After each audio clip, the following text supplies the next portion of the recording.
आप सभी को व्यास से जय जय श्री राधे, जय जय श्री सीताराम।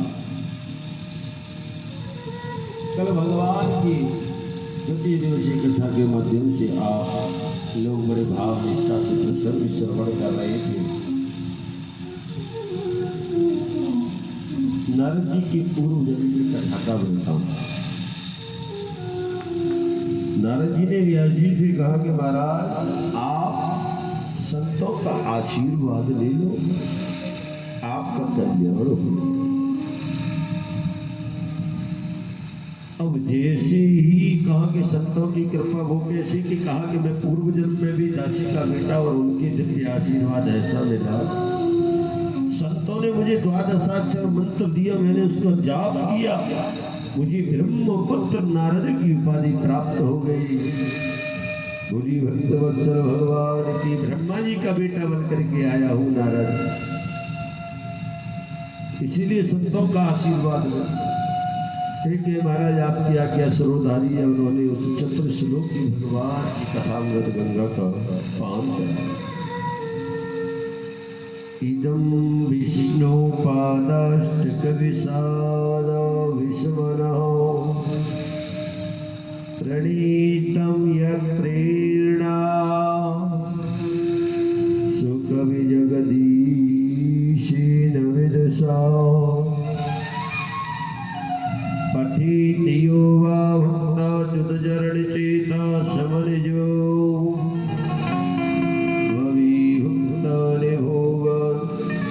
विसरति चान्ति हरिपदा। नारद जी के मुखारविंद से चतुर श्लोकी भगवान की कथा को व्यास जी ने सुना, उसको 18,000 श्लोकों में उसका खंडन किया है। अब जैसे ही व्यास जी ने मनन चिंतन किया कि भाई इस भगवान की कथा का वास्तव में पात्र अधिकारी कौन है, नेत्र बंद किए। नेत्र बंद करने के बाद ध्यान रखते हुए देखा कि सुखदेव जी, मैं अगर कथा उनको श्रवण कराऊंगा और वह इस भगवान की कथा रूपी गंगा को श्रवण करे, मेरा सार्थक हो जाए। अब तो गौरमुख नाम के शिष्य को बुलाया और गौरमुख नाम के शिष्य को भगवान के सुंदर श्लोक भागवत रूपी श्रवण कर कि बेटा जाओ और आप जाकर के सुखदेव जी के पास जाकर के ऐसी पुराण बात गाओ जिसके द्वारा सुखदेव जी की समाधि खुल जाए। गौरव नाम का शिष्य भगवत प्रेमी हो गया और एक आसन वृद्ध होकर के बैठ गया। सुंदर सुंदर वेदमयी मंत्रों को बोलने लगा। बरहा पीड़म नटवर वपो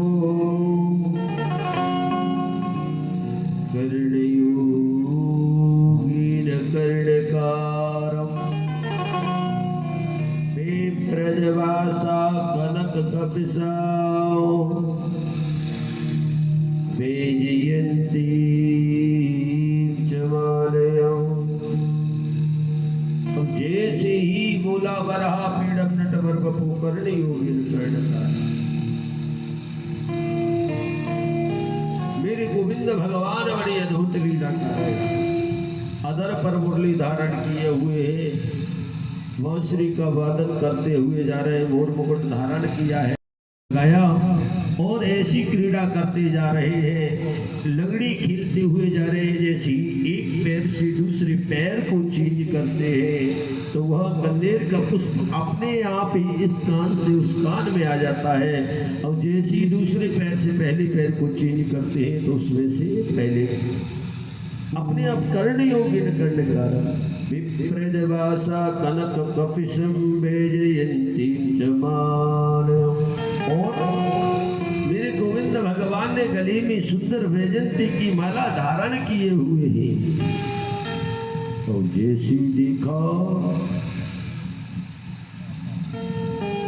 सुखदेव जी ने कि राम राम राम, ये तो वही चरित्र है जो कि मैं भूत भावन भोलेनाथ भगवान की सुंदर वाणी से अमरनाथ के पर्वत पर श्रवण करके आया था। वाह क्या बात है, आनंद आ रहा है। जैसी जी का श्लोक बंद हो गया, समाधि खुल गई। अरे अरे अरे अरे भैया, ये भगवान के चरित्र हमें और सुनाओ ना, बड़ा आनंद आ रहा है, मन किलकित हो रहा है। विप्र देवता और सुनाओ और सुनाओ। कहा कि भगवान मुझे तो बस इतना ही आता है, अगर इससे आगे आप श्रवण करना चाहते हो तो हमारे परम पूज्य सद्गुरुदेव भगवान के पास चलो। आपके सद्गुरुदेव भगवान कौन है? कहा कि हमारे परम पूज्य सद्गुरुदेव भगवान पराशर नंदन वेद व्यास जी महाराज हैं। उन व्यास जी के पास आप चल करके भगवान की चरित्र श्रवण करो। आज मेरी भगवत प्रेमियों, जैसी मेरी वार्ता श्रवण की, भगवान के प्रभु के चरित्रों को श्रवण करने के लिए दौड़े दौड़े गए सुखदेव जी। अब भगवान की कथा प्रद गंगा को श्रवण करने से पूर्व वहां जाकर के साष्टांग दंडवत प्रणाम। लेकिन आजकल की जो युवा पीढ़ी है ना, दंडवत मंडवत तो बहुत दूर की बात है, उन्हें तो भगवान का नाम लेने में भी लज्जा लगती है। राम राम राधे कृष्ण नहीं बोलते। भगवान पुरुषोत्तम राम भी प्रातः काल उठ करके अपने गुरुजन, अपने संतजन, अपने माता पिताओं को दंडवत प्रणाम करते थे। प्रातः काल उठ के रघुनाथा और माता पिता गुरु नाम माता रोज प्रणाम करते। हमें चाहिए कि हम अपने बच्चों को ऐसे संस्कार दें, ऐसे संस्कार हमें अपने बच्चों को देने चाहिए। अब जैसे ही व्यास जी के चरणों में प्रणाम किया, सुखदेव जी ने सुखदेव जी से कहा, व्यास जी ने के बेटा सुखदेव जी पिताजी, कहा कि ये भगवान के 18,000 रूपी श्लोक रूपी भगवान की कथा है। बेटा आप जाओ, ज्यादा से ज्यादा इसका प्रचार प्रसार करो। तो मेरी भगवत प्रेम ने जैसी सुना कि ज्यादा से ज्यादा प्रचार प्रसार करो, तो उन्होंने सुखदेव जी ने नेत्र बंद करके ध्यान रखते हुए देखा कि भाई पिताजी ने तो अपना दायित्व तो पूरा कर दिया कि उन्होंने भगवान के चरित्र मुझे श्रवण करा दिए, लेकिन मैं भी तो ये पता करूं कि वास्तव में इसका पात्र अधिकारी कौन है। ये भगवान के चरित्र सर्वप्रथम मैं किसको सुनाऊं, जिसको सुनाने के बाद मेरा जीवन कृतार्थ हो जाए, आनंदित हो जाए। उन्होंने नेत्र बंद करे कि एक राजा परीक्षित है। कौन है मेरी बहनों, मेरी भैयाओं, दीदियों, कौन है? राजा परीक्षित। और राजा परीक्षित को श्राप लगा है 7 दिन में मरने का, कि आपको तक्षक सर्प डस लेगा और आपका प्राणांत हो जाएगा। अब यहाँ पर भगवत प्रेमियों प्रश्न आता है कि राजा परीक्षित कौन है?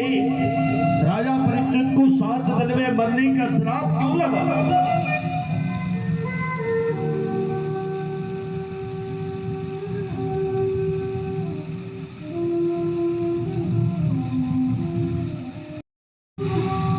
महाभारत के प्रसंग में आप लोग हमेशा श्रवण करते आए हैं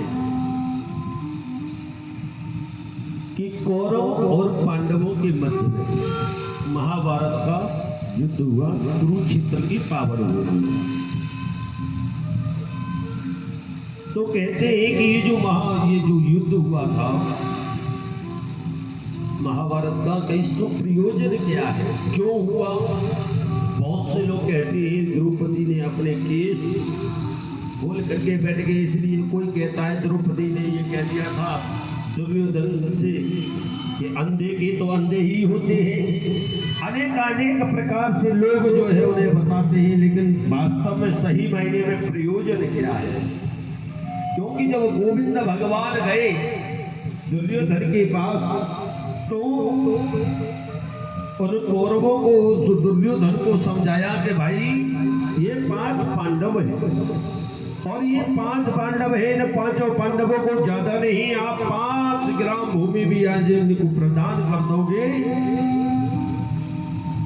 तो इनका कल्याण हो जाएगा। लेकिन भगवत प्रेमियों, ये बात दुर्योधन की समझ में नहीं है। गोविंद ने बहुत समझाया, 5 ही गाँव दे दो गुजर के लिए,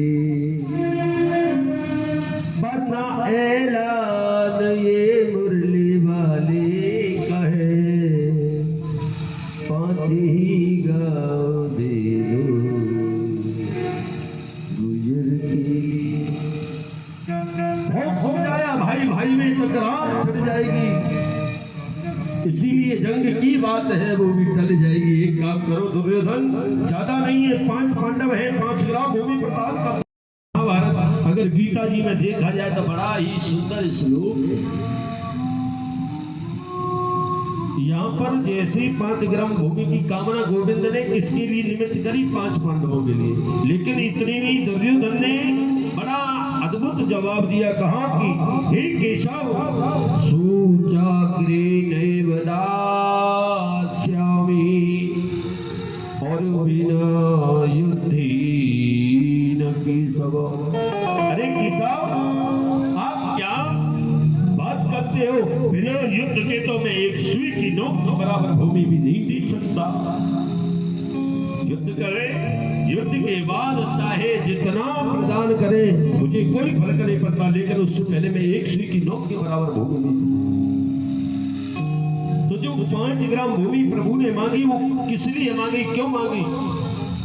गीता जी में बड़ा सुंदर महाभारत के युद्ध का प्रयोजन दिया गया है। धर्म क्षेत्रे कुरुक्षेत्रे समवेतायुयुत्सवा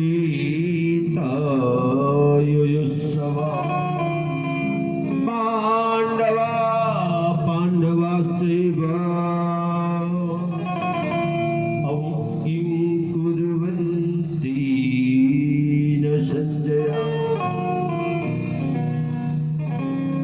जो महाभारत का युद्ध हुआ धर्म क्षेत्र कुरुक्षेत्र, कुरुक्षेत्र की पावन भूमि पर धर्म की लड़ाई थी। एक बार की बात, मेरे गोविंद भगवान ने उस महाभारत के युद्ध के निमित्त उस भूमि का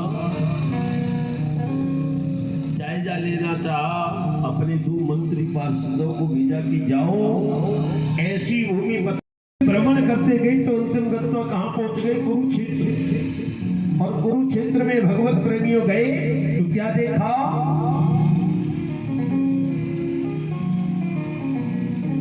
एक किसान के खेत में काम चल रहा।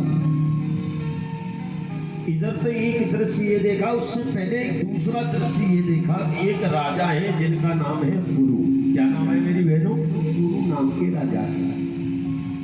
उन कुरु नाम के राजा ने इतना घोर तप किया, इतना घोर तप किया, इतना घोर तप किया कि उनका जो शरीर है पूरा कहते हैं हड्डियों का पंजर बन गया, दीमक तक लग गई, इतना घोर तप किया।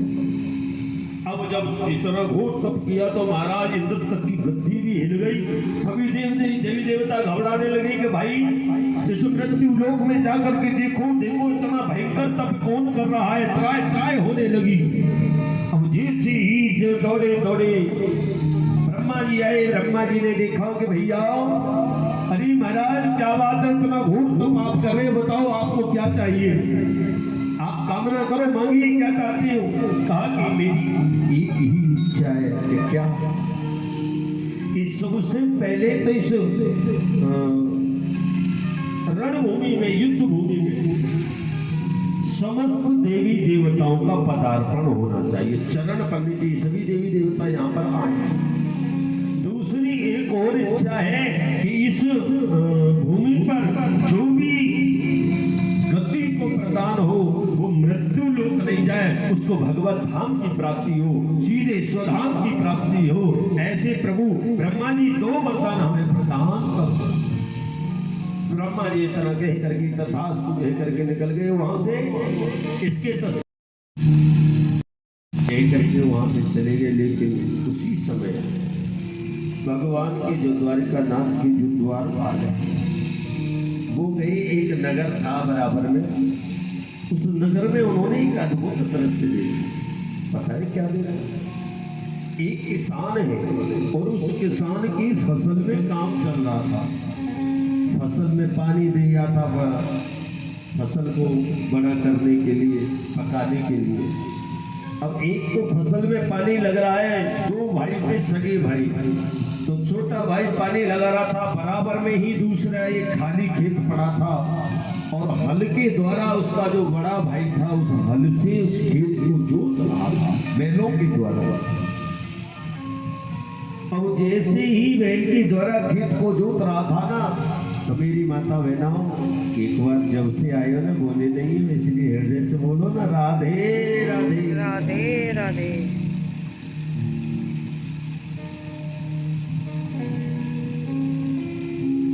तो मेरे भगवत प्रेम जैसे ही देखा बड़ा भाई हल से खेत को जोत रहा था।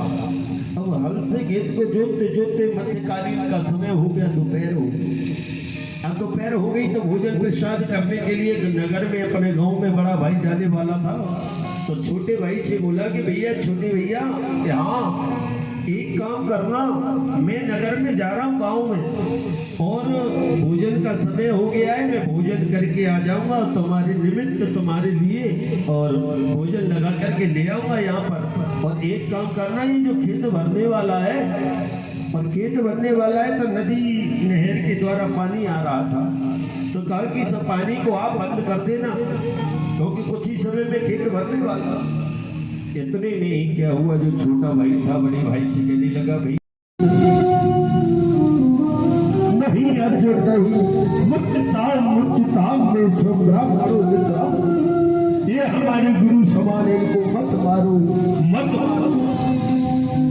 आज मेरे भगवत प्रेमी उस सभा में सभी बहुत गंधर्वान सभी बैठे थे, सभी से अपने मन पर का भाव लिया गया। तो किसी ने कहा कि जरा से डुबा करके मार दो।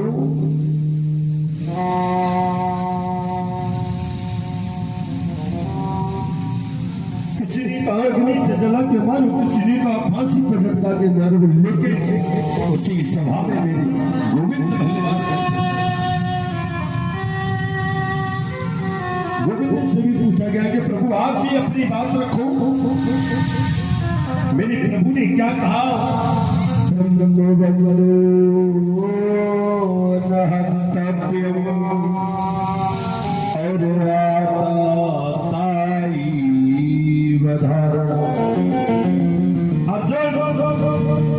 ब्राह्मण चाहे कोई भी कैसा क्यों न हो, उसे कभी प्राण दंड नहीं देना चाहिए।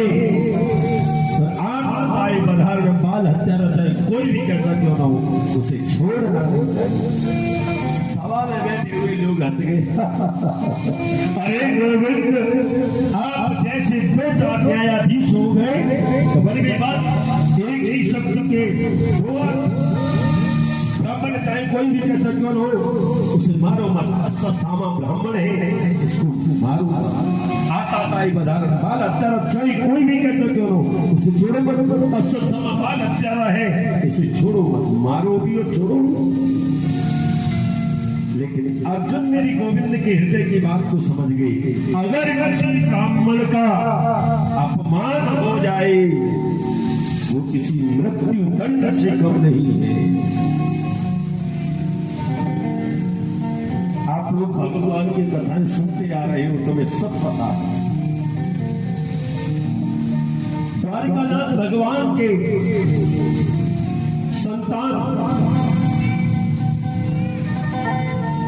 और भगवत प्रेमियों, उन्होंने ब्राह्मणों का अपमान किया, संतों का अपमान क्या हुआ? उनका पूरा वंश, यदुवंश का विनाश हो गया, नष्ट हो गया। कोई पानी देने वाला तक नहीं। अरे भला किसी का कर न सको तो बुरा किसी का मत करना, और पुष्प बनकर रह न सको तो कांटे बनकर मत रहना। जरूरी नहीं है तुम उनका स्वागत करो, तुम पे नहीं है धन माया, नहीं है स्वागत करने की व्यवस्था, तो भैया सबसे सज्जन और सरल भाव सीख लो। आपकी यहाँ कोई अतिथि आ जाता है, कोई भिक्षुक आ जाता है, कोई अनजान आ जाता है, आप देने के लिए कुछ नहीं है, मत कीजिए, कोई बड़ी बात नहीं है। लेकिन सम्मान के दो शब्द आपके पास हो, उसमें आपका कुछ नहीं जाता, उसमें तुम्हारा क्या घाटा। आइए बैठिए और पीजिए पानी। बैठने से तुम्हारी जमीन जायदाद को नहीं ले जाएगा, पानी पीने से तुम्हारा तुम्हारे नल का पानी खत्म नहीं हो जाएगा। लेकिन हो सकता है ना जाने किस रूप में गोविंद मिल जाए। नर ही नारायण है, भगवान का कोई अलग से दिव्य स्वरूप नहीं है। जैसे कि आप ये कहेंगे भगवान इस रूप में है, न जाने किस रूप में मेरे प्रभु मिल जाए। आज मेरे भगवत प्रेमियों, जैसी अर्जुन समझ गए कि ब्राह्मण का अपमान ही मृत्यु से कम नहीं है, अश्वत्थामा को भी सभा में बुलाया गया और उसकी मणि निकलवा करके सभा में से डंडा लेकर निकाल दिया। अब जैसी अश्वत्थामा को क्रूर ब्रह्मास्त्र लेकर के चला दिया, स्कूल में ठीक चलाने वाला तो नहीं छोड़ो, तो ब्रह्मास्त्र चलाया। ओहो, इधर उत्तरा के गर्भगृह में बाल शिशु बन रहा, पुत्र थर कांप गई, प्रभु को पुकारने लगी, पाई पाई और देव जगतपति। एक प्रभु ही द्वार करना, आप आओ मेरे बारे शिशु के रक्षा करो। भगवान ने बताया क्या किया, चंद्र सुदर्शन लेकर के उस उत्तरा के गर्भगृह में जाकर के वास किया, उस बाल शिशु की रक्षा कर। बच्चे का नाम पता है क्या बना? विष्णुरात। विष्णुरात का मतलब जानते हो कीजिए, विष्णुरात का मतलब है जिसकी स्वयं रक्षा भगवान विष्णु ने स्वयं रात भर जाकर के की, उसका नाम विष्णुरात पड़ा। जिसको दूसरे नाम से परीक्षित कहते हैं। परीक्षित का मतलब क्या है? वो जिसकी गोद में जाता, जिसके पास जाता, उसका ही परीक्षण करने लगता। इसके पास जो मैं गया हूँ, ये कौन है, कहां से आया है, उसके बारे में जानने बताने लगता हूँ। इसीलिए इसका दूसरा नाम परीक्षित पड़ा। परीक्षित जी महाराज की कुंती बुआ ने देखा, आज हमारे प्रभु ने हमारे कुल के बुझते हुए दीपक को बचाया है, सुंदर स्तुति का गायन किया है।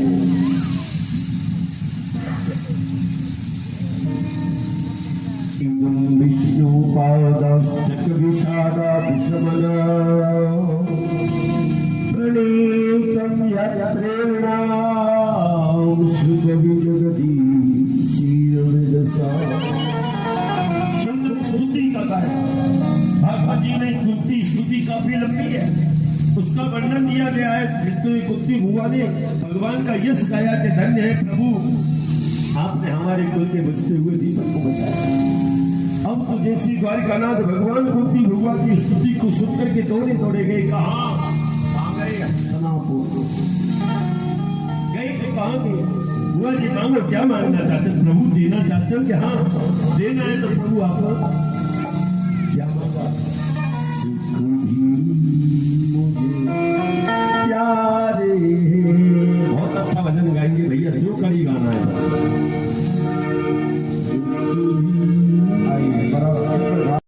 हम सेवा करते हैं, भोग लगाते हैं। कहते हैं यूं तो कोई किसी पर पैदा नहीं होता, यूं तो कोई किसी पर पैदा नहीं होता, इस लहू का रंग अलग नहीं होता। जन्म लेते वक्त अगर एक पल के लिए डर जाती है मां, तो इंसान धरती पर पैदा नहीं होता। जय हो। जब तो मां चली जाती है तो इंसान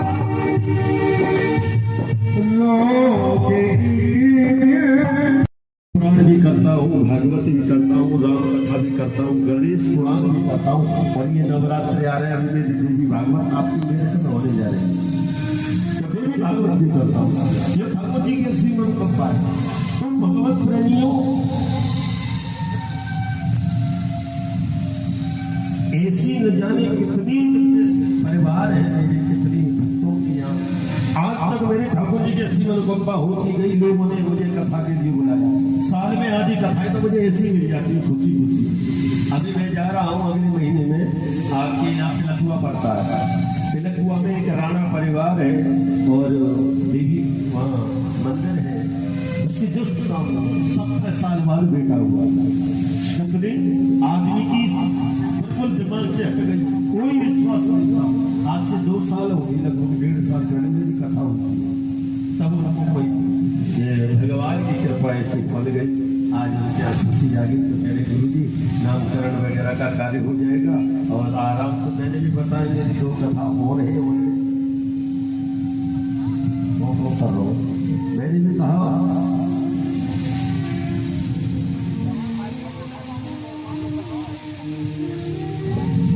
तो मैंने कहा कि भाई मैं अभी तो मैं भी नहीं उठती, तो 1 महीने बाद मैं वहाँ गोविंद की कथा करने के लिए राणा पट्टी मोहल्ला है।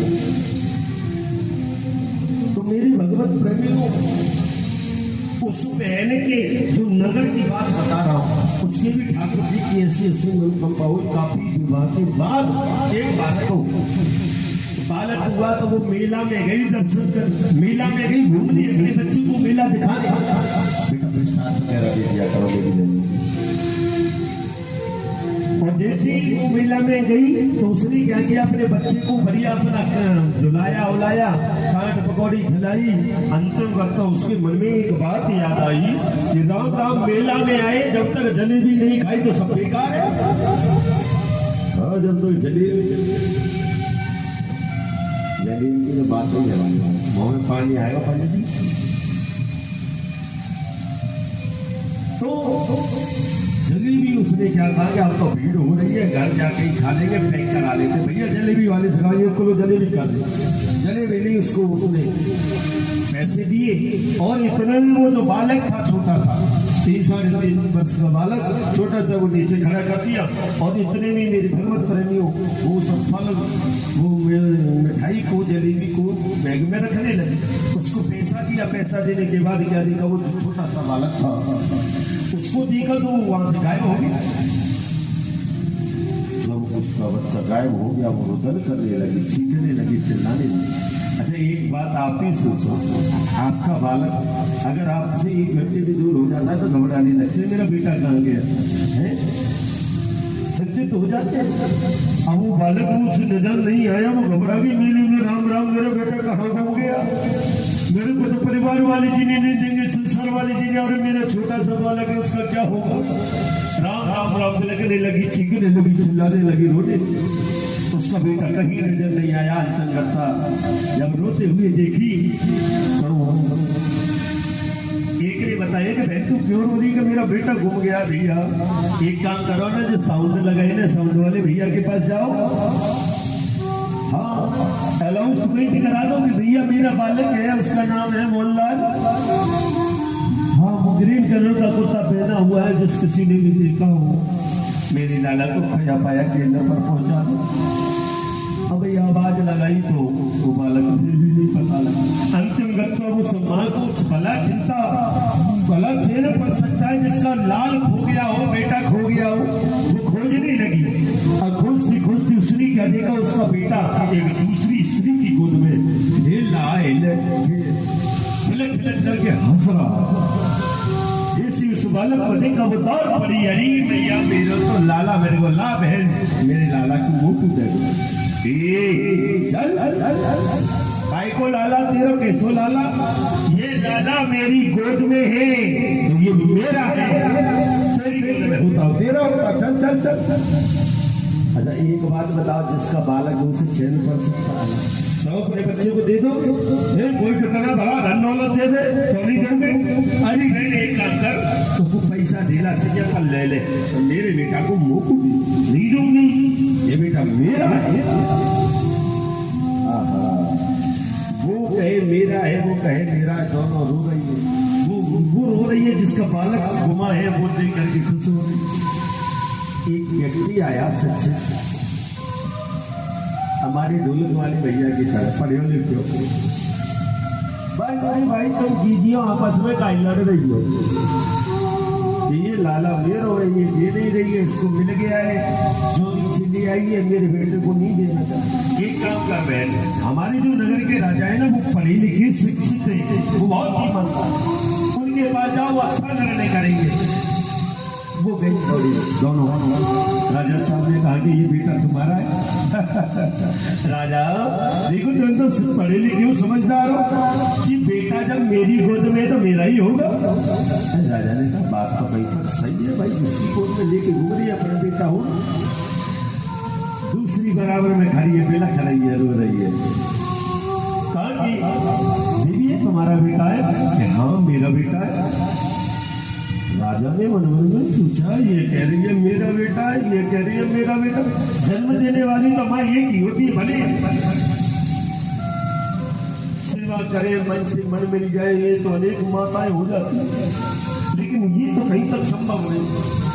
राजा समझदार था, पढ़ा लिखा था। राजा ने पता ही क्या किया, राजा ने उनका परीक्षण दिया। राजा ने कहा कि ये बेटा तुम्हारा है कि हाँ, कि तुम्हारा है कि हाँ। एक काम करता हूँ, इसको दो टुकड़े कर देता हूँ, आधे अब दोनों को आधा दे दूंगा। जिसको मिला था बेटा वो सबसे पहले कहने लगे अरे वाह, राजा होने चाहिए तो आप जैसे होने चाहिए। कितना अच्छा निर्णय किया। एक काम करो, ऊपर के भाग के बच्चे को मुझे दे दो। शक्ति के देवी। अब उसके बाद उससे पूछा, जो बिलक रही थी उसकी जन्म देने वाली माँ, जिससे बच्चा गुम गया, कहा कि देवी ठीक है, आधा बच्चा ये लेने, आधा बच्चा आप स्वीकार करने के लिए तैयार है? रुदन करने लगी, हाथ जोड़ करके रोने लगी, कहने लगी नहीं नहीं नहीं राजा साहब, मेरे बेटे को मत मारो, मेरे बेटे को प्राण दंड मत दो।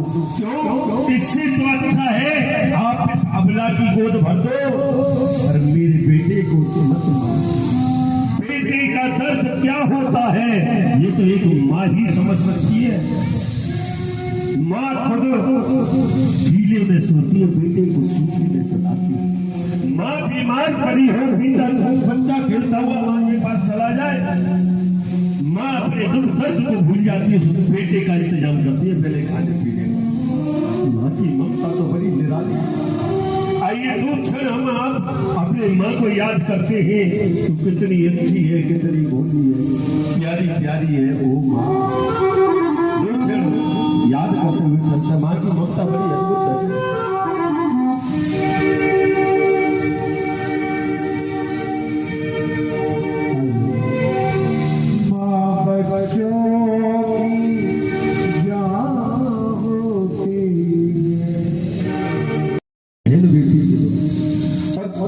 केवल एक छोटे से दो नियमों का पालन कर ले व्यास जी महाराज से, कि प्रत्यक्ष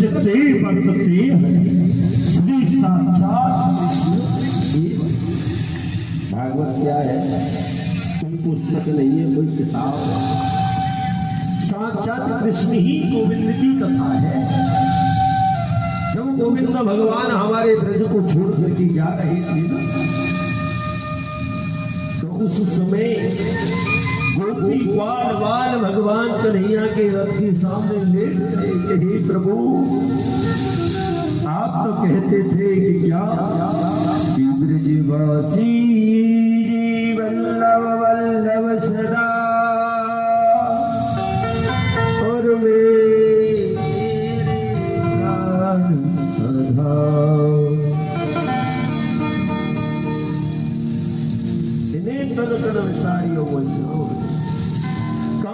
प्रभु आप तो कहते हो कि मैं आप ब्रजवासियों के बगैर एक क्षण भी नहीं रह सकता। आप तो मेरे प्राण हो। आज प्रभु आप हमें छोड़ करके जा रहे हो, क्यों? तभी मेरे गोविंद भगवान ने एक सूक्ष्म रूप बनाया, अमृत रूपी भगवान की कथा भागवत सप्ताह में समय तो कहा कि ब्रजवासियों, जब आपके जीवन में आपत्ति विपत्ति संकट आवे, तब मेरा आश्रय ले लेना, आपके जीवन में बड़ी दिक्कत। और आज मेरे भगवत प्रेमियों, आप ब्रज मंडल में खूब जाते होंगे, खूब देखा हो, वहां एक कुछ नहीं, अभी एक हमारे बिहारी जी ने एक बेचारी देवी भिक्षा मांगने वाली भीख मांगा, और केवल करती क्या थी, दरवाजे पर वैसे भी नहीं कहती थी कोई दे दो, केवल ये करती थी ना बिहारी जी के चबूतरे पर चप्पल जो उतार देते थे उनको देखभाल कर। अब उसके आचरण से, उसके स्वभाव से लोग छोटे से कुछ कुछ दे रहे। बिहारी जी की ऐसी कृपा हुई, अभी अभी पिछले साल उसने 60 लाख रुपए हमको बिहारी जी की भेंट कर, बिहारी जी की सेवा मंदिर। तो ठाकुर जी की ऐसी असीम अनुकंपा है कि वह एक किताब कॉपी पुस्तक कुछ नहीं, एक 4 ड्रेस लेकर के परिक्रमा में बैठ जाता है ना, उसके भी जीवन में आनंद है बल्ले बल्ले। इसीलिए कहते हैं कि हमारी ब्रज की बेटियां बाहर नहीं करते, हम ब्रज में ही करते हैं। बहुत कोई एक आध ऐसा रिश्ता होगा, नहीं तो आप लोग तो बाहर जानते होंगे, नौवारी नरवारी हमारे खूब जाटों का ही क्षेत्र है ब्रजमंडल। मेरी कथाएं ज्यादातर अपने ब्रज में ही होती है, ज्यादा से ज्यादा यही है। बहुत कम है, एक आध कोई रिश्ता आप में होगा, यहाँ तो कह नहीं सकता, बहुत कम, 99% वही ब्रज में ही करते। संपूर्ण बिहारी जी की, मेरे ठाकुर जी की, मेरी गोविंद की कृपा। आज मेरी भगवत प्रेमी हो,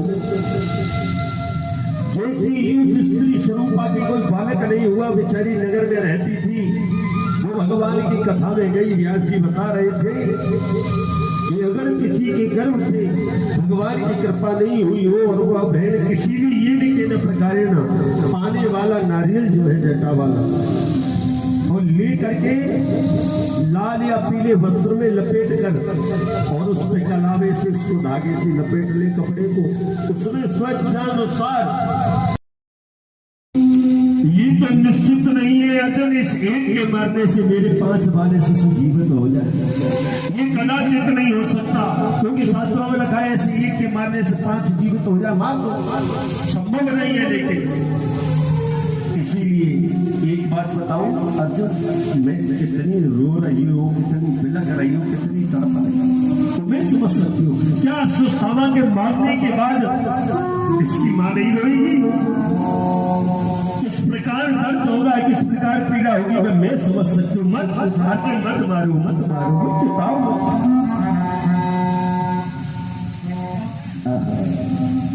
एक बात बताओ मेरी माता बहनों, आज हमारी दीदी को गई है छुट्टी पे, कथा बहुत कम आई, सवेरे होगी आराम से चैन की नींद मार रही होगी। ऐसा तो ना है, हम जो कथा में जो बोल रहे तुम्हारी समझ में तो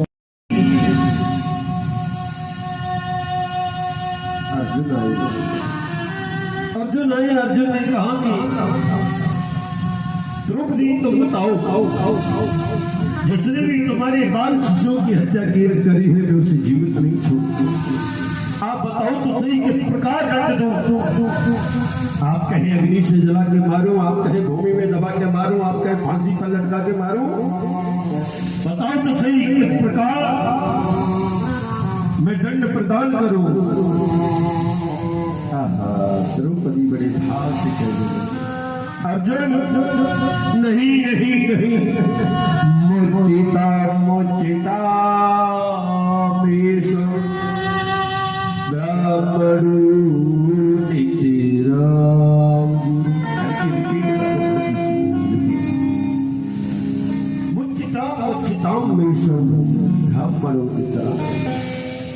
अर्जुन मत मारो, मत मारो, क्यों? ये ब्राह्मण है और ब्राह्मण और मुद्रांग गुरु, हम क्षत्रियों की ब्राह्मण गुरु है। इनके पिता द्रोणाचार्य जी ने हम क्षत्रियों को धनुर्धर की विद्या सिखाई है। ये गुरु पुत्र है, ये हमारे गुरु समान है, हम इनको प्राण दंड नहीं दे सकते। ये अर्जुन मत मारो, मत मारो, मत मारो। और दूसरी बात बताऊं, एक माँ का दर्द तो अर्जुन माँ ही समझ सकती है। आज जिस प्रकार से मैं तड़प तड़प के फुपक करके रो रही हूँ, अर्जुन मैं ही समझ सकती हूँ मुझे कितनी पीड़ा हो रही। इस संसार में अगर अर्जुन कोई दुख है, दर्द है, तो सबसे बड़ी पीड़ा, सबसे बड़ा दुख, सबसे बड़ा दर्द ये है कि माँ बाप के जीते जी संतान मृत्यु को चली जाए। इससे बड़ा कोई दूसरा दुख है ही नहीं। आज हम दुख में मैं अपने आंखों के सामने एक नहीं दो नहीं 5-5 पत्रों के वियोग में तड़प रही हूँ। मैं ही समझ सकती हूँ संतान की पीड़ा क्या होती है, क्या दर्द होता है। इससे तो परमात्मा नहीं देता तो अच्छा था। नहीं अर्जुन चिताम सब ब्राह्मणों देता, आप मत मारो।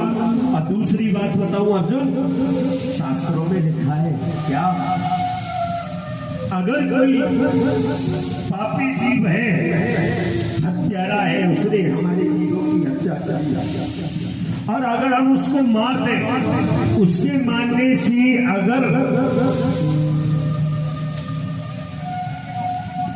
अनेक जीव जैसे इसने अस्वस्थामा ने हमारे 5 बाल शिशुओं को मारा, अब इसके मारने से अगर हमारे 5 बच्चे जीवित हो जाए तो एक ऐसे पापी को मार दे तो कोई दोष नहीं लगता। शास्त्रों में लिखा है को लिया, एक को लेकर को उल्टा पलट दिया।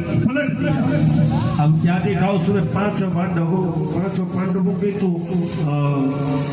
सिर नहीं निकले, उसमें द्रौपदी के बाल शिशुओं के सिर निकले। अब जैसे ही दुर्योधन ने ये दृश्य देखा, क्रोध के आवेश में आ गया, हे दुष्ट पापी आत्मा दुर्योधन, अरे बाल हत्यारे, ये तूने क्या किया रे? तूने उस द्रौपदी के कुल में कोई जल देने वाला तक नहीं छोड़ा। राम राम, ये तूने क्या किया रे? आज मेरे भगवत प्रेमी जैसी ये कहा कि तूने 5 बाल शिशु की हत्या कर दी। लेकिन एक बात बताओ मेरे भगवत प्रेमी, इस दृश्य की, इस बात की अभी तक द्रौपदी को कुछ नहीं पता है। ब्रह्म मुहूर्त में द्रौपदी जगी, जाकर के अपने रसोई में गई भगवत प्रेमी चाय पानी बना करके लेकर के जैसे बच्चों के पास आई, अरे लाल बोल भाई अखियां खोलो, अरे क्या बात है आज तो जगी नहीं? रोज तो सुबह जगती ही चाय पानी मांगते थे, 6-7 बज गए बेटा। जैसे ही उस चादर को लेकर के उल्टा करके पलटा, क्या देखा द्रौपदी ने? बच्चों के धड़े ही धड़े है, सर गायो है। ओहो, पैरों के तले से भूमि खिसक गई। माता शिशुना निधि सुताना निशाप्य घोरा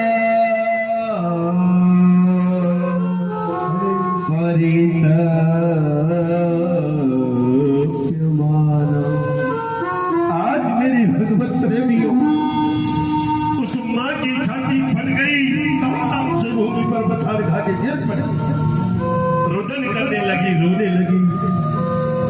आप ही बताओ उस मां से क्या बीत रही होगी? भगवान की दिव्य कृपा से 5 संतान और 5 की 5 मृत्यु के घाट उतर गए। आहा, रुदन कर रही है, रो रही है, प्रभु से कह रही है क्या क्यों बिगाड़ा रे, बिगाड़ा। ऐसा विचार करके अस्वस्थामा निकल पड़े। आव देखा ना ताव देखाओ। कहते हैं कि जहां द्रौपदी के 5 बाल शिशु शयन कर रहे थे, उसके ही जस्ट बराबर में 5 पांडवों का कक्ष था। अब 5 पांडवों के कक्ष की बजाय द्रौपदी के बाल शिशु वाले कक्ष में चले। अच्छा, कुछ विद्वान ऐसा कहते हैं कि जाको राखे सोया और मार सके ना और बाल नवाका कर सके,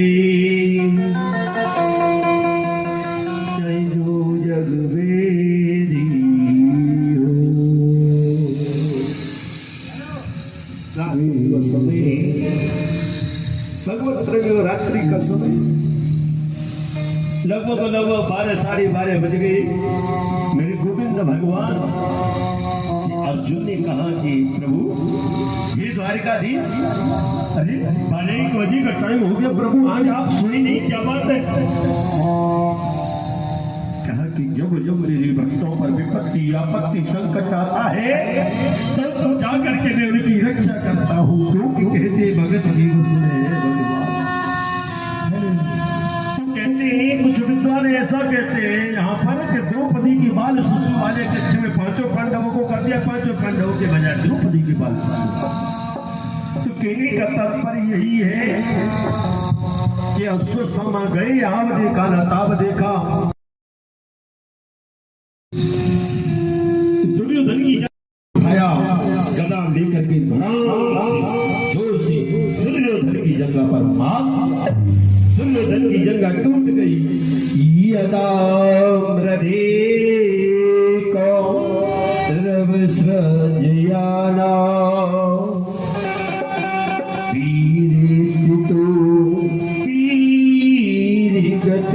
गतिषु प्रकोदरावे दिगदा विमर्श भगनूर्दण्डे धृतराष्ट्रपुरी।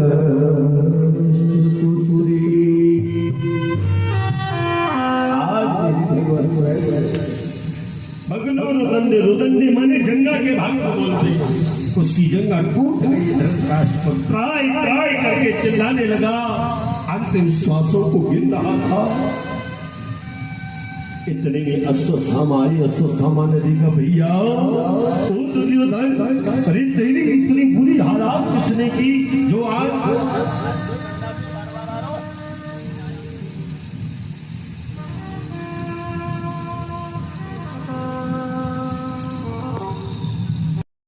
तभी से आए अपने आंखों पर पट्टी बांध करके बैठे। धीमे धीमे समय बीतता चला गया, लेकिन इस बात का उस गांधारी को यह पता लग गई कि कल से महाभारत का युद्ध होने वाला है और युद्ध में जैसे ही मेरी संतान जाएगी, और ये 5 जो पांडव है ना, ये महान योद्धा है, उनसे जीतना नामुमकिन है, जीत नहीं सकते, संभव नहीं है। बेटा दुर्योधन एक काम करना कि क्या, जैसे ही कल ब्रह्म मुहूर्त में आप जगते ही सुबह के समय जल्दी जल्दी आप मेरे पास आ जाना, और जैसे मैं अपनी आंखों से इस पट्टी को हटाऊंगी, आज मुझे कम से कम लमसम 40 वर्ष के आसपास हो गए आंखों पर पट्टी बंधे हुए, और मेरी जो आंखों का जो तेज है ना, वो इतना तीव्र हो गया है, इतना बढ़ गया है कि जैसे मैं आंखों से पट्टी हटाऊंगी और तेरे को देखूंगी, तेरा पूरा शरीर वज्र हो जाएगा, लोहे का हो जाएगा, आपका कोई बाल बांका नहीं बिगाड़ पाएगा। बेटा दुर्योधन ऐसा ही करना, नग्न अवस्था में सुबह ब्रह्म मुहूर्त में जल्दी के समय अंधेरे में धोता धोता चलिए। दुर्योधन ने इतना सुना, चला गया, माँ की आज्ञा का पालन किया, ब्रह्म मुहूर्त में जल्दी जग करके अपनी माँ के पास पहुंच गया। अब जैसे माँ के पास जा रहा था ना, बीच रास्ते में बड़ी अद्भुत लीला हुई। पता है क्या हुआ? गोविंद भगवान आए, और गोविंद भगवान आए सन्मुख सामने से, और जैसी दुर्योधन नग्न अवस्था में जा रहा था, अब तो जैसी गोविंद भगवान ने कहा कि अरे दुर्योधन अरे तुझे क्या हो गया, तुझे भांग भांग तो नहीं करी, पागल पागल तो नहीं हो गया? कहा कि नहीं भगवान, पागल नहीं हुआ, मैं अपने माइंड से सही चल रहा हूँ। कि क्या, कि तुम्हें तो पता है आज महाभारत का युद्ध शुरू हो रहा है? कि जी, कि तो युद्ध शुरू हो रहा है तो मेरी माँ ने कहा था कि तू मेरे सामने नग्न अवस्था में आ जाना। अच्छा, तो तेरी माँ ने ये थोड़ी नहीं कह दिया था कि निक्कर भी उतार के, अंदर बियर भी उतार के चला, तू तो नंगल नंगल चलाया, राम राम राम सिम सिम पप्पी से। और जैसे ही इतना कहा तो दुर्योधन को लज्जा आ गई। पास में ही कदली बनता, उसे और कुछ तो मिला नहीं, केले के पत्ते लेकर के एक आगे एक पीछे से करके लगा करके चल दी लज्जा के कारण। अब जैसे ही लगा करके गया, अपनी माँ के सन्मुख पहुंचा कक्ष में। ओहो, आज गांधारी को आवाज हो गया, धड़ाम से अपना माथा ठोक करके रुदन करने लगी कि अरे भैया दुर्योधन लाला, आज तेरे साथ बहुत क्रोध की आवेश बयां करके उसके पास हल था, अच्छा, द्वारिकानाथ भगवान के जो पार्षद थे वो दृश्य ये खड़े खड़े देख रहे थे, क्योंकि भगवान ने कहा था कि ऐसी रणभूमि का पता करके आओ जो जहाँ भाई भाई का कत्ल कर दे, मर्डर कर दे, और उसके बाद भी उसको भगवत धाम की, प्रभु के चरणों की प्राप्ति हो जाए। अब ये दृश्य देखते रहे तो क्या हुआ, जो बड़े भाई ने छोटे भाई की गर्दन पर वो हल जो है रख दिया, और हल रख ही नहीं दिया, भगवत प्रेमी उसको खींचने लगा। आहा, छोटा भाई चीख चीख करके रो रहा है, अरे भैया मेरे प्राण निकले जा रहे हैं, मुझे बचाओ, मुझे बचाओ। भैया मेरे से गलती हो गई, आप जैसे कहोगे वैसे करने के लिए तैयार हो, लेकिन किंचित मात्र बड़े भाई को दया नहीं आई, और छोटे भाई को खींचता हुआ चला गया। अंतर्गत का कंठे घुघराए कंठा वृद्ध हो गया और उसका प्राणांत हो गया, मर गया। जब मर गया, छोटे भाई के प्राण निकल गए। धीमे धीमे ये समय चलता गया। एक दिन क्या हुआ, बड़े भाई का भी अंतिम समय आया, वृद्ध हो गया, मरणासन अवस्था पे था, मर गया। मर जाने के बाद भगवान की 4 पार्षद आए, उसे भगवत धाम की प्राप्ति हुई। ये दृश्य द्वारिकानाथ भगवान के जो पार्षद थे, मंत्री थे, उन्होंने देखा, वो दौड़े गए और द्वारिकानाथ भगवान से बताया, कहा कि प्रभु ऐसी पावन भूमि का हमने पता लगा लिया है, जहाँ पर भाई भाई का मर्डर कर दे, उसके बाद ही उसे भगवत धाम की स्वधाम की प्राप्ति हो जाए।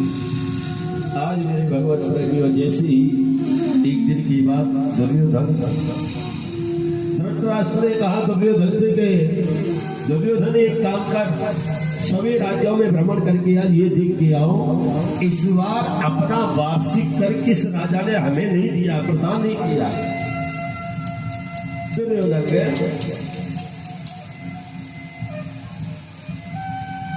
राजा मत्स्य के, किसके यहाँ गया, राजा मत्स्य के पास।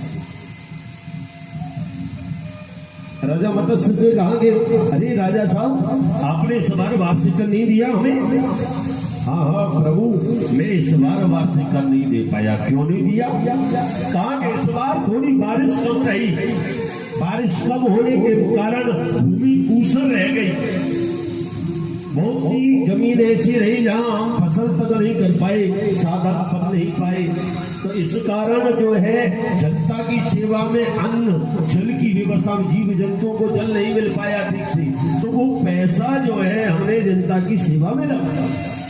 हाँ, लेकिन ऐसा मत समझना दुर्योधन कि क्या हम आपके एक पाई पाई का कर लगा करके आपके कर ऋण चुकाएंगे, आपका शेष अगली साल, लेकिन इस बार हम क्षमा चाहते हैं, हाथ जोड़ करके भगवत प्रेमियों माफी मांगने लगा राजा मत्स्य। अच्छा, राजा मत्स्य तो माफी मांग रहा है, इधर दुशासन संग में था दुर्योधन, और दुशासन ने क्या किया, दुर्योधन की बुद्धि पलट दी। कैसे? कहा कि देखो, एक तरफ तो ये राजा मत्स्य ये कह रहा है कि मेरे पास देने के लिए भूमि नहीं है, दूसरी तरफ एक चीज देखना दुर्योधन जी कि क्या पीछे मुड़ करके देखना तो तुम्हें विशाल गौशाला है, कम से कम मेरे अंदाज से 10,000 गाय लमसम इसमें भरी हुई है। प्रत्येक गाय के गले में कंठा है तो सोने का है, घंटी है सोने की है, चदरिया है सोने की है, सोने चांदी हीरे जवाहरात आभूषणों से सजी हुई है गाय। अगर ये देना चाहेगा राजा मत्स्य तो ज्यादा नहीं, इनसे ये आभूषणों को भी उतार करके प्रदान कर देगा तो हमारा कर पूर्ण हो जाएगा, लेकिन ये देना नहीं चाहता, इसके मन में कहीं न कहीं कपट है, संदेह है। ओह मेरे भगवत प्रभु, जैसी जो शासन ने ये कहा, दुर्योधन की बुद्धि पलट गई, दुर्योधन की बुद्धि पलट गई। दुर्योधन भगवत प्रभु क्या किया, उस जो गाय थी 10,000 गायों और 10,000 गायों को लेकर के खोल के ले जाने लगा। आहा, राजा मत्स्य हाथ जोड़ करके खड़ा हो गया, महाराज ओ महाराज ऐसा मत करो, ये मुझे गौ सेवा से वंचित मत करो। क्यों? क्योंकि मैं पूर्व जन्म में ऐसा कुछ कर्म करके आया था, उसके फल स्वरूप आज मुझे ये राजपाट ये मिला। आज मैं कुछ ऐसा कर जाऊंगा, कर ले कमाई ऐसी जो साथ जा सके, मैं अपने अगले जीवन को सुधार लूंगा। महाराज ये गौ सेवा से मुझे वंचित मत करो, मैं आपको क्षमा मांगता हूँ, मैं आपको मना नहीं कर रहा। एक एक पाई पाई का हिसाब में अगली साल में जोड़ के दे दिया। लेकिन दुर्योधन की बुद्धि पलट गई, भगवत परमेश्वर समझ नहीं आया, उन गायों को ले गया। अच्छा एक बात बताओ, यहाँ तक कि उसकी कोई गलती नहीं थी, अपनी चीज को लेने का हमारा अधिकार है। कोई हमसे कोई वस्तु कुछ सुने के लिए ले और उसका हम जो है अपना ऋण चुकाने के लिए उसे मांगे, नहीं दे पाए तो हम अपनी वस्तु को छीन ले या ले ले, तो कहीं गलत नहीं। अब उसने गायों को ले आया, यहाँ तक कोई बड़ी बात नहीं है। स्वर्ण के आभूषण ले लिए, इतनी लंबी चौड़ी बड़ी बात नहीं है। लेकिन फिर यहाँ से आगे उसने क्या किया है, उन गायों को ले जा करके उसने क्या किया, एक प्लाट में जाकर के खड़ा कर दिया। पहले तो उनके आभूषण हाथ उतारे, धरती हाथ सब श्रृंगार उतार दिया। उसके बाद वहां से उनको छोड़ करके उसी प्लाट में उन गाय बच्चों को छोड़ के चला गया। अब उसी प्लाट में बंद बंद बेचारे भूखे प्यासे तड़पने लगे, भूखे प्यासे। आहा, कहते हैं ना धर्म जब जब हो धर्म की हानि वाले ये सब अधम अभिमानी, तब धर्म प्रभु बुलंद शरीरा हराम कर माले सज्जन किया। भगवान का तो अवतार ही धर्म स्थापनार्थाया संभवामी युगी।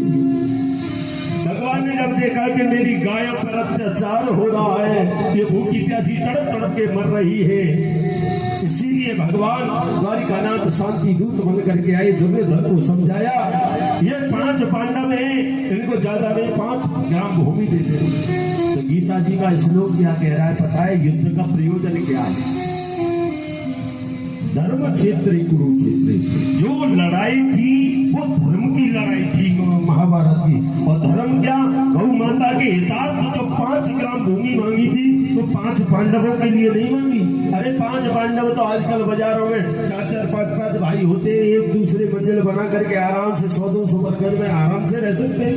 लेकिन वो 5 ग्राम भूमि उन गायों के लिए मांगी, लेकिन दुर्योधन ने इनकार कर दिया।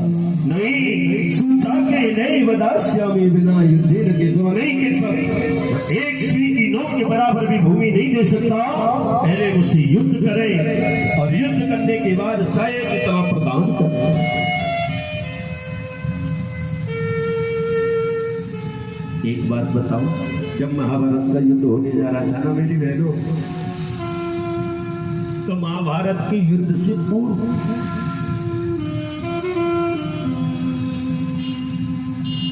दुर्योधन की मां कौन है? कौन? गांधारी। देखो गांधारी जैसी नारी इस जगत में ना तो कोई हुई है और ना ही कोई हो सकती।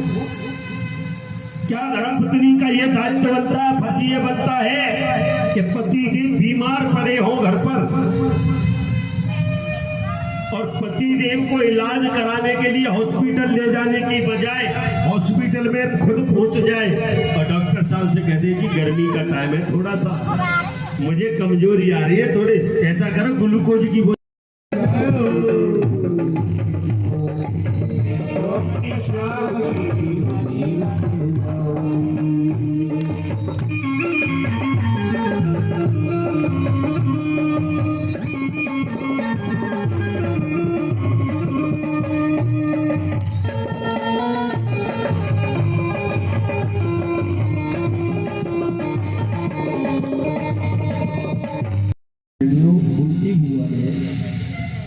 जैसी देखो गोविंद भगवान आए तो प्रभु ने कहा कि मांगो क्या मांगना चाहते। तो देखिए आप कल्पना कीजिए, विचारिए थोड़ा कुंती बुआ के चरित्र को थोड़ा दृष्टि डालिए कि कुंती बुआ को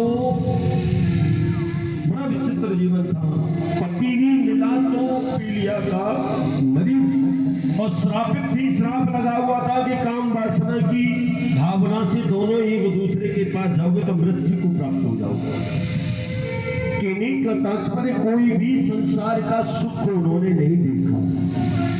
और आज भगवान उनके पास गए तो क्या मांगा, प्रभु अगर हमें देना चाहते हो हमारे जीवन में दुख पर दुख, दुख पर दुख, विपत्ति पर विपत्ति, संकट पर संकट, क्यों प्रभु कि सुख की माथे सिर पर अधो हरि हृदय सी जाए और बलिहारी दुख की जो पल पल नाम रटा।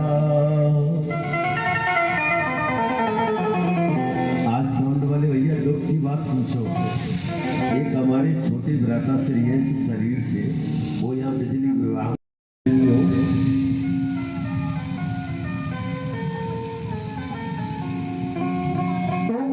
भगवान ने अपने जीवन में दुख पर दुख, विपत्ति पर विपत्ति, संकट पर संकट प्रदान करो। ऐसा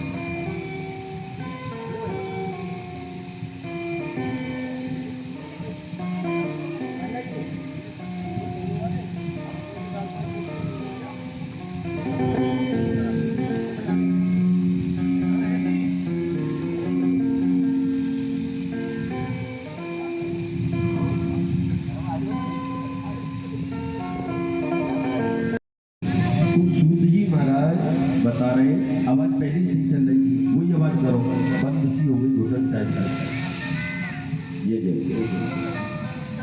शीरा दे मिट खोलो, बोलो गोविंद भगवान की, कोरी बस्ती माता की, बोली राधा सरकार की। तो भगवत प्रेमियों, उन्होंने अपने जीवन में दुख पर दुख, विपत्ति पर विपत्ति, संकट पर संकट मांगा। क्यों?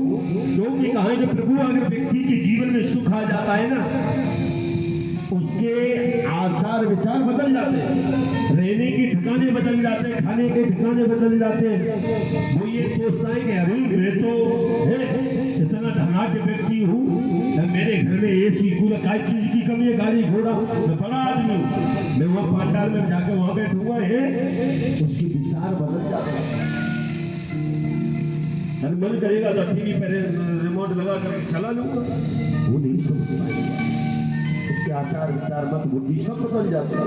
इसीलिए कहा कि प्रभु मेरे जीवन में दुख पर दुख, विपत्ति पर विपत्ति, संकट पर संकट प्रदान।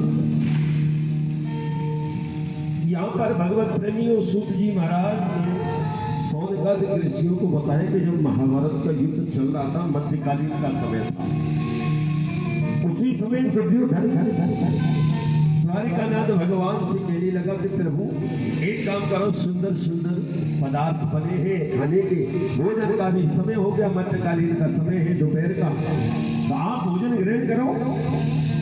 कहा कि प्रभु, द्वारिकानाथ भगवान ने कहा कि नहीं, दुर्योधन, भगवान ने इनकार कर दिया।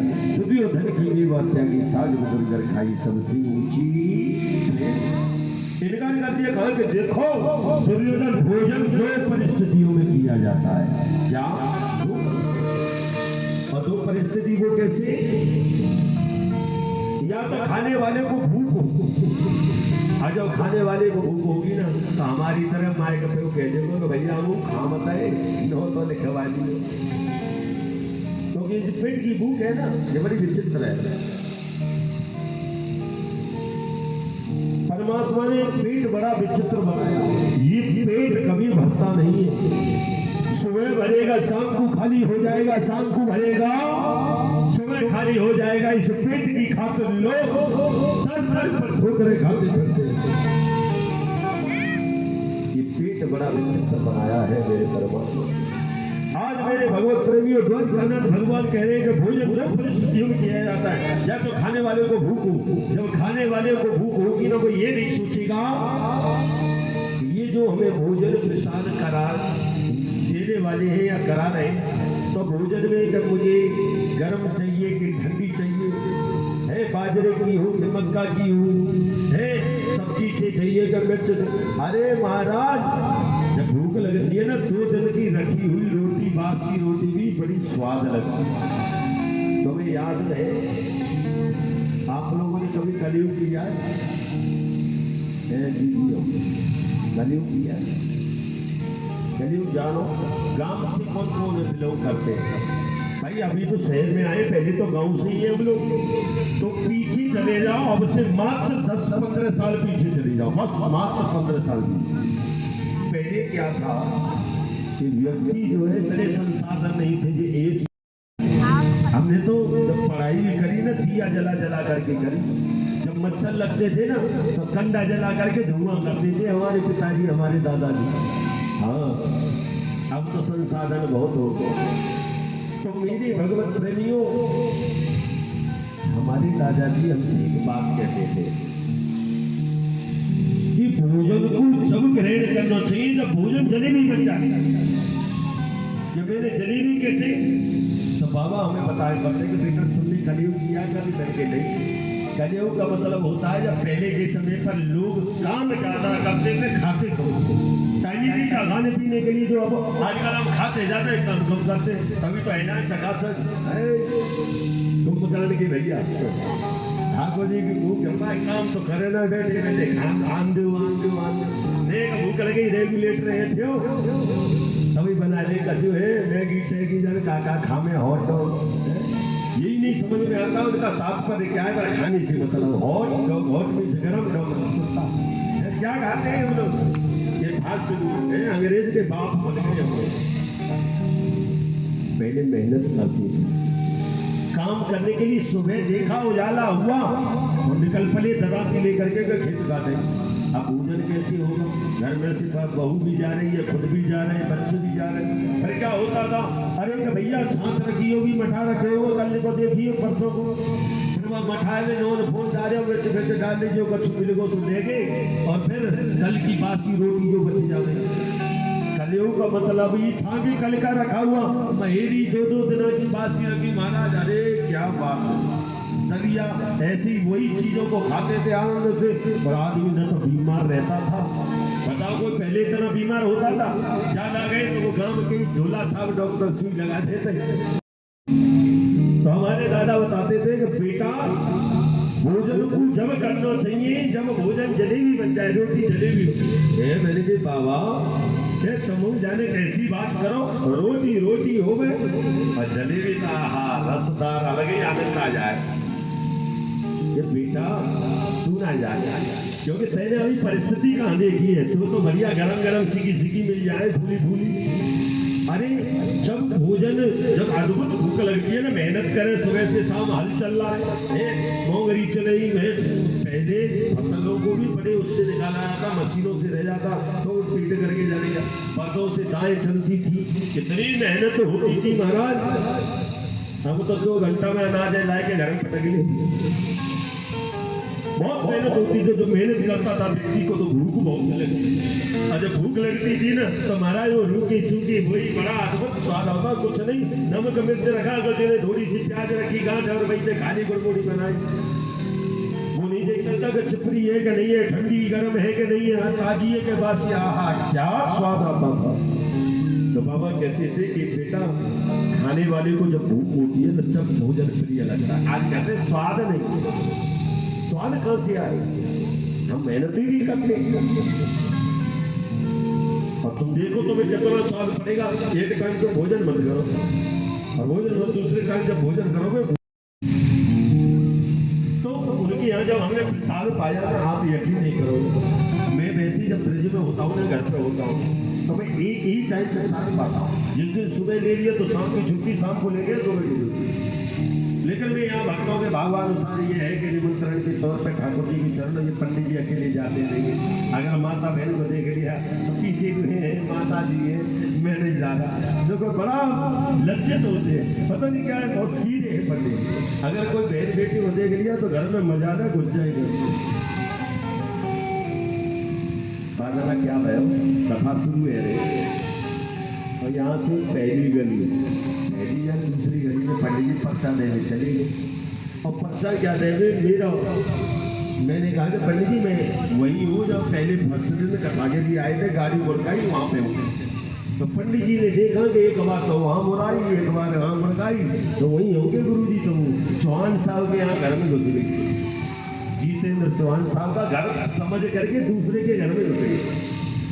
अरे गुरुजी अब गुरुजी हो तो बोले आपको बहन बेटी ने देखो अरे ये कहाँ से ये बाबा जी से आए चले आ रहा दे दला तो फिर कह रहे तो क्या कह रहे आज हमें के तो जीजी दीक्षम बारे बामे आई अरे के कौन आएगा जी भूल भाल से तो महाराज बड़ी कृपा भाई प्रसाद बारिश हो रही है क्या है किसी आवाज आ रही है भैया बारिश हो रही है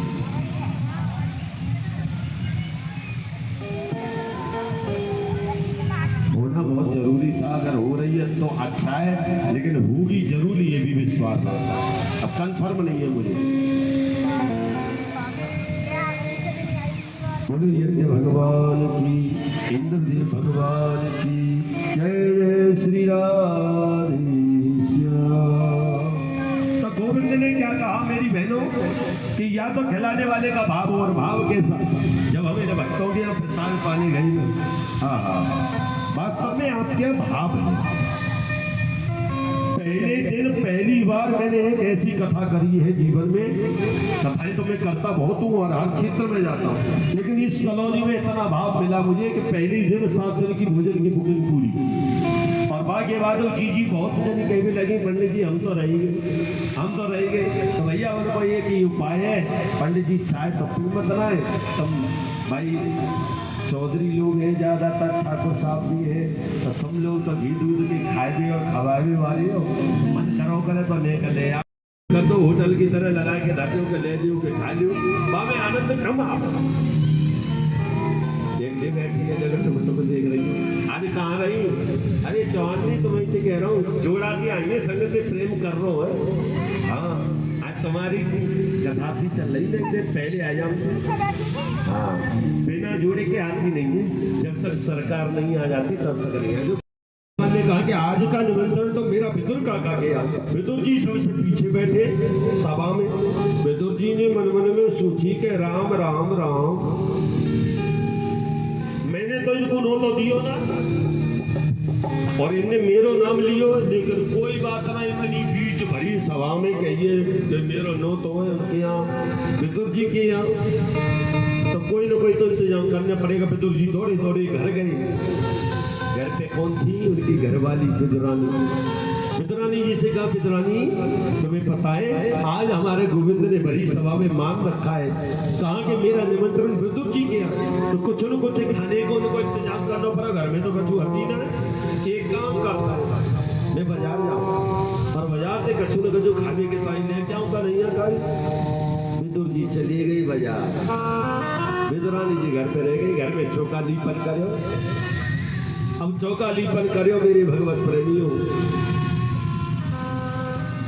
सुंदर तैयारियां कर रही थी स्नान आदि बनाया इतने में प्रभु आ गोविंद भगवान अब जैसी आए तो आकर के जोर जोर से गेट को खटखटाने लगे अरे काकी सुनती हो क्या ओहो जैसी कानों में आवाज गई काकी सुनती हो क्या तो वो समझ गई कि ओहो केशव पधारे ये तो मोहन की आवाज है मेरे केशव की आवाज है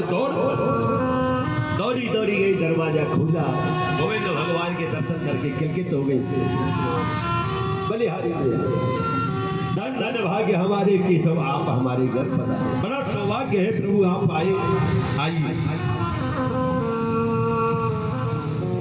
जब भगवान का गोविंद का स्वागत करा वार्ता करने लगी प्रभु आप जो है शांति दूत बन करके गए कौरव और पांडवों के मध्य में कहा काकी अरे ऐसी वार्ता करती रहोगी कि कोई बैठे हुए को इंतजाम करो हमारे तो पाम डंडा है गई और दर्द है रो बहुत जोर से कछु बैठे हुए को ले आओ अथवा कहा है विदुरानी जी दौड़ी गई और काल आई पीड़ा अच्छा पीड़ा जानते हो तुम जो गांव से बिलोंग करते हो वो तो आजकल की नई बहन बेटी तो मैं जाने देखो मैं बताऊं सरल करके बताऊं पीड़ा का मतलब हो तो चारपाई घाट तो जानते ऊपर है गए भाई पाए हाथ टेक लियो कहाँ के काकी वो हाँ, अरे ये सिंहासन तो बड़ा अच्छा है, इसमें तो हाथ भी रखने का साधन है। अच्छा, विद्रानी जी इतनी खुशी के मारे पागल हो गई कि वो ये तक भूल गई कि मैंने पीड़ा उल्टा बिछाया। भगवान इशारा कर रहे हैं, फिर भी कह रहे हैं हाँ प्रभु ये सुंदर आपके लिए सिंहासन बनाया। ये सब भगवान उल्टे पे बैठे। ये सब एक बात बताऊं कि हाँ, अरे नहीं खड़े आ जाओ ना कि हाँ क्या हुआ, ये जगह ठीक नहीं है, मैं दूसरी जगह बिछा रही हूँ। वहां से पीड़ा लेकर फिर दूसरी जगह बिछाया तो उल्टो। अरे नहीं केशव यहाँ से भी खड़े हो, फिर दूसरी जगह ऐसे करते करते दरबार चक्कर लगवा दी। गोविंद कहने लगे काकी जी तो तो पूरी परेड करा दे। अरे हमें तो भूख लग रही है बहुत जोर से काकी। वो काकी का जो खाने को इंतजाम करो। पता है क्या हुआ, इतनी में ही विद्रानी जी दौड़ी गई कुछ दूरी पर पास में ही कदली वन। अब कदली वन में गई तो भगवत प्रेमी कच्चे पक्के केला के फल बहुत सारे वो जो है अपनी झोरा में तोल लाई। अब फल तोड़ के नैया दौड़ी चली आ रही है, नंगे पैर के सब भगवान के सामने आएंगे। अब के सब भगवान के सामने आ गए। पता है जीजियो कैसे भोग लगा रही है काकी जी भगवान को। अब फल को लेते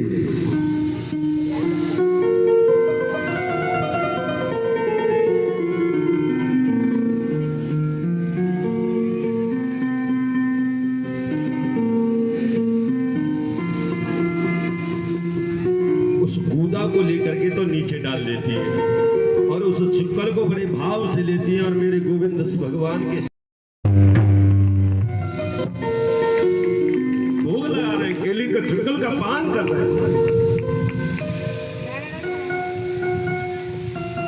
आपस में थोड़ा भगवान के प्रसाद में से दे लो, मिल बांट के खाओगे तो स्वर्ग लोग आपसे कि क्या, अरे बड़ा अद्भुत स्वाद आ रहा है, बड़े मीठे फल, तो बहुत आनंद आ रहा है। मन कहते हो गया, मेरा बड़ा भूखा था, मैं तो तृप्त हो गया, आत्मा तृप्त हो गई, बड़ा मीठा है फल।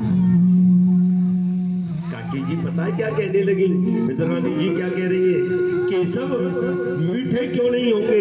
मैंने अपने हाथों से पेड़ों को लगाया, अपने हाथ से मैंने जल को सींचा, अपने हाथों से मैं दौड़ी नंगे पैर गई और मैं ये फल तोड़ करके प्रभु भोग लगा रही हूँ। मीठे क्यों नहीं होंगे, अवश्य मीठे होंगे। कम से कम 12-14 केले के छिक्कल भगवत प्रेमियों भद्रानी जी के हाथ से के सब खा गए। अब जैसे ही खा गए इतने में क्या हुआ, विदुर जी महाराज आए बाजार से, छोरी विद्रानी तू बावरी है गई है का। अरे खाए वो भगवान कैसे नाराज हो। अरे नाराज वाली बात तो है, तने भांग तो नहीं खा ली। अरे न जाने कैसे कैसे हमारे यहाँ प्रभु पधारे, केशव पधारे, गोविंद भगवान पधारे, और आप उनको जो है खाने में फल की जगह केले के छिक्कल परोस रही हो, केले के छिक्कल का पान करा रही हो। ओहो विद्रानी जी पानी हो गई। कहा कि प्रभु मैं तो भूल गई और भगवान ने भी बताया नहीं, मैंने परोस दी गई और ये खाते गए, प्रभु आपने भी नहीं बताया। चलो विद्रानी जी कोई बात नहीं, जो हुआ वो ठीक है, एक काम करो जल्दी से एक पात्र लेके आओ। दौड़ी विद्रानी जी रसोई में गई, एक कटोरा लेके आई।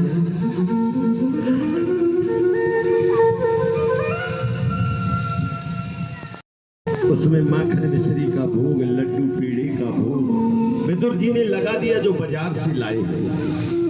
अब जैसे ही लगा दिया ले करके केशव भगवान के सामने विदुर जी ने परोस, कहा कि केशव भगवान पाओ। एक बात बताओ, केशव भगवान ने पता क्या किया, उस पात्र को लिया, उसमें से थोड़ा सा माखन मिश्री का भोग चखा, लड्डू का पेड़े का भोग चखा, ले करके तुरंत वापिस रख दिया। अब जैसे ही वापस रख दिया, थोड़ा सा चखने के बाद भगवत प्रेमियों विदुर जी ने कहा कि प्रभु पाओ ना। अरे मैंने तो सुना है मेरे काना को माखन भावे रे, मेरे काना को मिश्री भावे रे, और आप जो है माखन मिश्री का भोग नहीं पा रहे, क्यों? कहा कि काका जी एक बात बताऊं कि क्या आप मेरी बात का बुरा तो नहीं मानोगे तो नहीं बताओ। कहा कि आइए सुनते हैं बड़े भाव से। स्वाद छिले को में था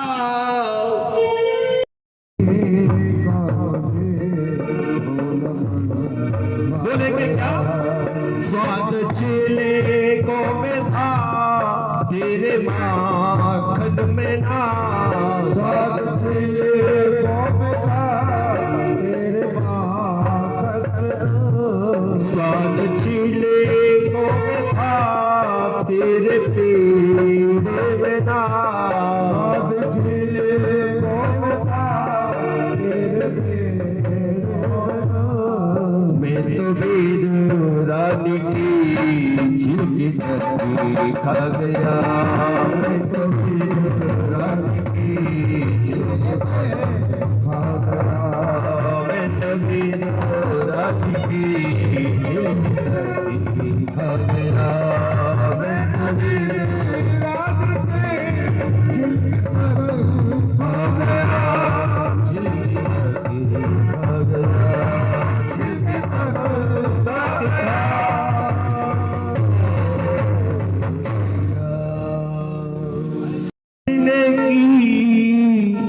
उसको में ना मिला चतुराई जिसने की उसको में ना मिला।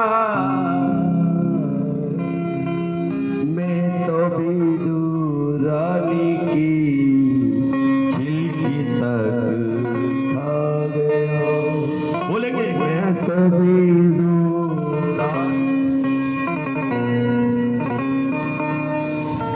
भगवान भगवान की। वही बस सार है और भाव से जो भक्त बजता है मुझको उसका भव से बेड़ा पार। इसके बाद साढ़े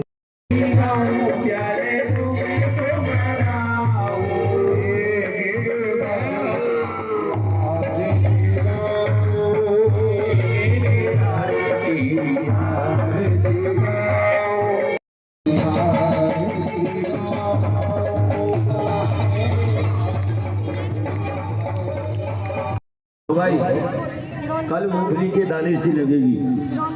मूंगफली जानते हो? हाँ जानते हो ना। मूंगफली के दाने आप कच्ची नहीं भुनी। भगवान का भोग कच्ची तुम खाते हो, भून के खाते हो, तल के। 108 मूंगफली के दाने लेके आकर के उससे परिक्रमा। आज मुझे बड़ा अच्छा लग रहा था, पता है क्या? जैसे मैंने देखा ऐसा लग रहा था जैसे साक्षात ब्रज वृंदावन है। इतने अच्छे भाव में मेरी बहन परिक्रमा लगा रही थी। हे बिहारी जी, मैं यही प्रार्थना करूंगा जो भी मैं टूटा फूटा 2-4 भजन नाम लेता हूँ सुबह शाम कथा में, जो इसका पुण्य बने मेरी बहनों को मिले। कितनी हृदय से करती है। बोले सच्ची दरबार की। आओ परिक्रमा लगाते हुए, प्रसाद लेते हुए, आरती लेते हुए चलेंगे। जय हो। पंडित जी पीछे तक सबको आरती दे दो करके भैया को बहनों को।